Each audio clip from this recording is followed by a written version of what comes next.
ಬೆಂಗಳೂರು ಹೊರವಲಯದಲ್ಲಿ ಬೃಹತ್ ನಕಲಿ ಔಷಧ ಜಾಲ ಪತ್ತೆಯಾಗಿದೆ.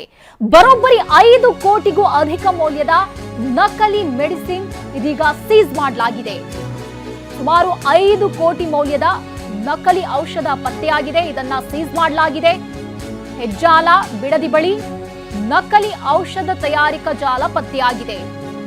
ಸುಮಾರು 5 ಕೋಟಿ ರೂಪಾಯಿ ಮೌಲ್ಯದ ನಕಲಿ ಔಷಧವನ್ನ ಜಪ್ತಿ ಮಾಡಲಾಗಿದೆ. ಪ್ರತಿಷ್ಠಿತ ಕಂಪನಿಯ ಲೇಬಲ್ ಏನಿದೆ ಇದನ್ನ ಬಳಸಿ ಔಷಧ ಮಾರಾಟ ಮಾಡಲಾಗ್ತಿತ್ತು.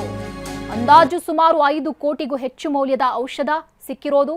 ಆಹಾರ ಸುರಕ್ಷತೆ ಮತ್ತು ಔಷಧ ಆಡಳಿತ ವಿಭಾಗದಿಂದ ದಾಳಿ ನಡೆಸಲಾಗಿದೆ. ಆಯುಕ್ತ ಶ್ರೀನಿವಾಸ್ ನೇತೃತ್ವದ ತಂಡದಿಂದ ಈ ದಾಳಿ ನಡೆದಿರೋದು. ಲೈಸೆನ್ಸ್ ಇಲ್ಲದೆ ರಾಜಾರೋಷವಾಗಿ ಈ ಮೆಡಿಸಿನ್ ಅನ್ನ ಮಾರಾಟ ಮಾಡಲಾಗ್ತಿತ್ತು. ಇದೀಗ ಈ ಫ್ಯಾಕ್ಟರಿ ಮೇಲೆ ದಾಳಿ ನಡೆಸಲಾಗಿದೆ. ಸುಮಾರು 5 ಕೋಟಿ ಮೌಲ್ಯದ ಮೆಡಿಸಿನ್ ಪತ್ತೆಯಾಗಿದೆ. ಇದನ್ನ ಇದೀಗ ಸೀಸ್ ಮಾಡಲಾಗಿದೆ. ಇದನ್ನೇ ಅವರು ಮಾರ್ಕೆಟ್ಗೆ ಬಿಡ್ತಿದ್ರು. ಅಂದ್ರೆ ಅಫಿಷಿಯಲ್ ಏನೋ ಲೇಬಲ್ ಇರುವಂತಹ ಮೆಡಿಸಿನ್ ಅನ್ನ ತಯಾರಿಸ್ತಾ ಇದ್ರು. ಆದರೆ ಇದು ಮೆಡಿಸಿನ್ ಅನಧಿಕೃತವಾಗಿ ಪ್ರೊಡ್ಯೂಸ್ ಮಾಡ್ತಾ ಇದ್ದದ್ದು. ಇದೀಗ ಈ ಫ್ಯಾಕ್ಟರಿ ಮೇಲೆ ದಾಳಿ ನಡೆಸಲಾಗಿದೆ. ಸುಮಾರು 5 ಕೋಟಿ ಮೌಲ್ಯದ ಮೆಡಿಸಿನ್ ಅನ್ನ ಅಧಿಕಾರಿಗಳು ಸೀಸ್ ಮಾಡಿದ್ದಾರೆ.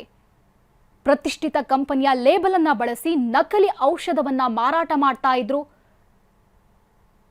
ಇದನ್ನ ಮೆಡಿಕಲ್ಗಳಿಗೆ ಸಪ್ಲೈ ಮಾಡ್ತಾ ಇದ್ರು. ಇದೀಗ ಇದರ ಮೇಲೆ ಆಹಾರ ಸುರಕ್ಷತೆ ಮತ್ತು ಔಷಧ ಇಲಾಖೆ ದಾಳಿ ನಡೆಸಿ ಸೀಸ್ ಮಾಡಿದೆ.